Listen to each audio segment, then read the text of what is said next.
right, Rick. Good evening to you. Yes, we're here at Stewart Trial Attorneys Law Firm in Atlanta. This is the firm representing Rayshard Brooks family, and we are expecting them to arrive here any moment now. As we talked about earlier, it appeared that the family might speak down in real time. And as you heard District Attorney Paul Howard talk about how they were very emotionally moved by this.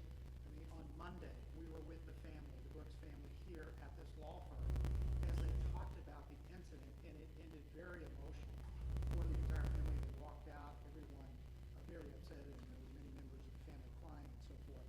So you can only imagine the impact this is having on them right now. They need time to digest these details because they found them out as we did, live on television. They were live there at the courthouse as this information was coming in. And some of those details that I think were quite disturbing that we have talked a little bit about was after the shooting happened and Brooks lied on the ground, the district attorney talked about how it took Officer Rolfe more than 2 minutes to render life-saving aid.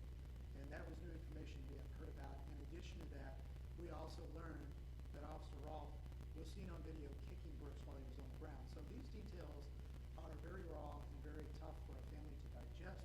We expect them to talk about that. We may learn more about funeral arrangements and so forth. So a lot is expected to come down here in the next few minutes. As soon as this begins here at this location at the press conference, we will carry it for you live. Live here at the Stewart Trial Attorneys Law Firm in downtown Atlanta. Adam Murphy, CBS 46 News.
Good afternoon.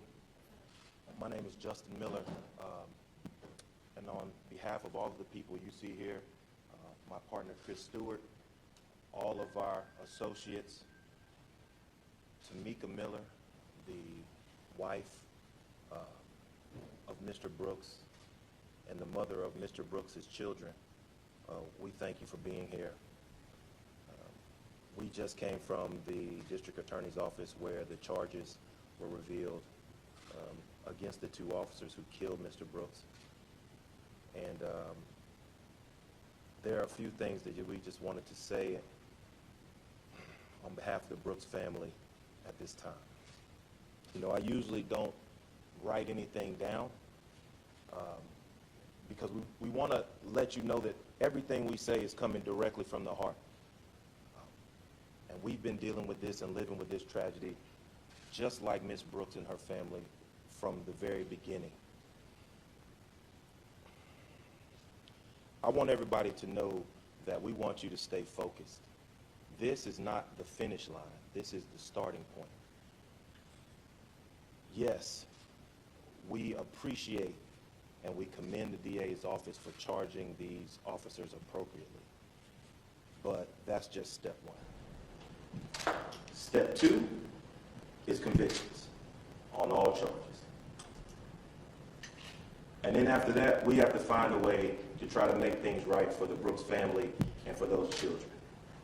Like Chris and I have said before, justice is not something that is going to be easy in this case. It never is. How do you find justice for 3 little girls who will never see their father again? How do you get justice for a little girl who, on her birthday every single year from now until the rest of her life, she will remember that that's the day she found out that her dad died? How do you get justice for that little girl?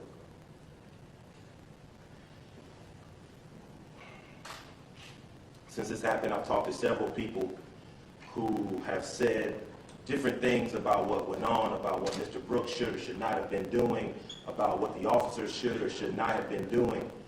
And to those people I say, with these new revelations, again I implore you, look into your heart and have some empathy for another human being, because that's what Rayshard Brooks is and was, another human being.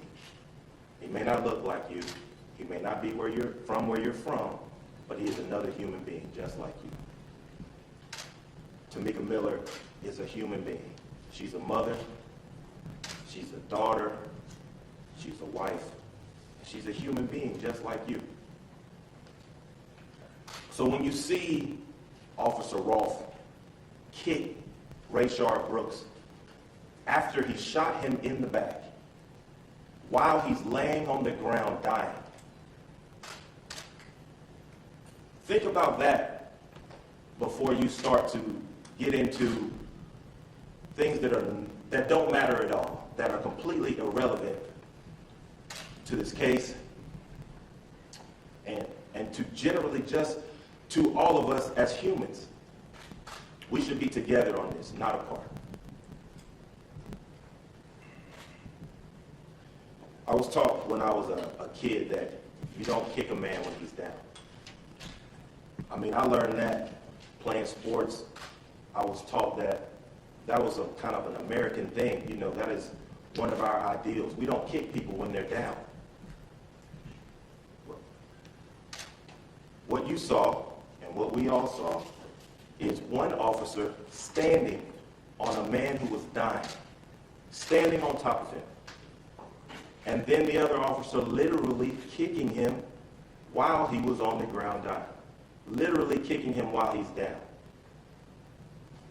What that showed me as I was watching that press conference is this. America is not America for all Americans. And as we come to the July 4th holiday in a couple of weeks, there will be a lot of people celebrating. But there will be just as many people who are not going to feel comfortable celebrating, who will still be in the streets fighting for injustice. So, again, we ask everyone, continue fighting, keep doing your part, and stand with and support this family, because right now they really need you. Thank you. I just want to say thank you, and I just hope that everything falls out how it needs to fall out when the officers are charged. I'm really hurt. Father's Day is coming up, and all I can do is just think about what if my husband was still here. The biggest question is how do we feel about the charges? And there's a lot of charges. This isn't like a celebration or a victory lap of watching these officers get charged. Nobody's happy, nobody's celebrating, because this never should have happened. We shouldn't have to celebrate as African Americans when we get a piece of justice, like today. We shouldn't have to celebrate and parade when an officer is held accountable for actions that we saw and actions that we didn't know about until today. Some people thought that we would be happy and be celebrating and have a fist in the air, but it's more of disappointment that this is the state of policing and this is where we're at. But I saw a lot of hope today.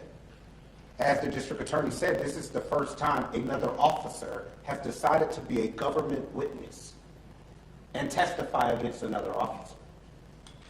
That's what policing is. That's the kind of officers that make these streets safe, that stop instances like this from happening. When you're willing to step up and say that was wrong, even if that's going to risk my career, even if people won't like me and other officers will be angry, that's the reason that I always say not every single officer is out there trying to kill somebody. But we're also not going to play that rhetoric game that y'all saw today of all officers are great. No, we've seen what has happened. It's the same assumption that we don't want officers making about black people, that all people are from the ghetto, that all people are hood, that all of us are up to no good, that you need to search every young black male that you see, which leads to situations like this. It's both assumptions. So are we watching all these policies that directly affect families like this? All these arguments, Democrats versus Republicans, all of this ridiculousness, and they're not starting from step one. How do we actually fix this and not what's best for your political party? Because the things I saw today, we're going to be back here next year. What's the point of national collection of data if the data is flawed? We have handled cases where the internal affairs reports aren't taken properly. So you'll be collecting data that is nonsensical and doesn't hold officers accountable unless you fix the department internal affairs first. But they don't want reality. They want policies and elections. And that's fine, but we'll end up here again. So was this justice today? Not yet. We still don't have a definition for it. It was more heartache that families have to go through this and fight the public to try and get justice for a man that was shot in the back twice. But we do thank everybody in this country for the outpouring of support, the people that are marching for change peacefully, keeping his name alive positively. And maybe one day this country will get it right with policing and we'll all come together. Brief questions real quick. Mr. Stewart, to your point about the second officer agreeing to cooperate to be a witness, we're now hearing from his attorney, Don Samuel, saying that the district attorney is mistaken, that the second officer is cooperating, but had not agreed to be a witness against the other officer and has not agreed to plead guilty to anything. Give any comment about this update from Don Samuel? Yeah, I didn't believe he would plead guilty to anything, but the statements and information that they've already gotten so far has led them to believe that this is going to help secure the prosecution of the other officer. For him to even come in and meet with the district attorney, as you know, that's rare, it doesn't happen often. So we look forward to what he has to say and how this will help with the prosecution of the case. And Ms. Miller, I know that if you could step over just a side, your point is you're trying to find out the full facts, the full truth, everything that happened and everybody who should be accountable here. Is that how you're looking at this now as you take in what the district attorney said this afternoon and try to get your head around what his presentation is going to be to the grand jury once he is able to present it? Yes. In your own words, I mean, how did you react to the information that he was able to help you understand? I was appalled. I was very grateful that he's coming forth with the truth.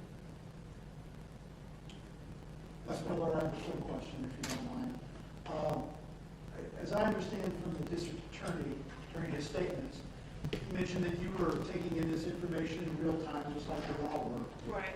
When you heard some of the details, some of the raw, disturbing details about what happened to Rayshard, with a more than 2-minute delay to render life-saving aid, kicking him, stepping on him, when you heard those details, I can only imagine what you were feeling. Right. I was very hurt. I couldn't imagine being there because I don't know what I would have done if I would have seen that for myself. But I felt everything that he felt just by hearing what he went through. And it hurt